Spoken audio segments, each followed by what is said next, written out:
Meron pa tayo bubuksan guys. Ang laki nito. Ano kaya ito? Tingnan natin. Buksan na natin. Yan nga pala guys. Ating pangalawang parcel. Ito unang.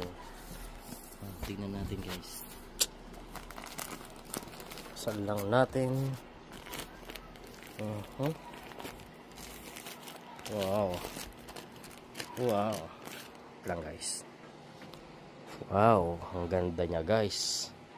Oh, ang lambaut ng una na ire. Yan. Nako. Parang sarap matulog nito guys. Mayroon pa pala ito. Oh. Oh. Oh. Dapat pala siya guys. Alright. Ganda ng unan. Ayos. Masarap ang tulog mamaya. Guys, alam na. Sa mga gustong umorder nito, yan, nasa yellow basket ko lang. Alright.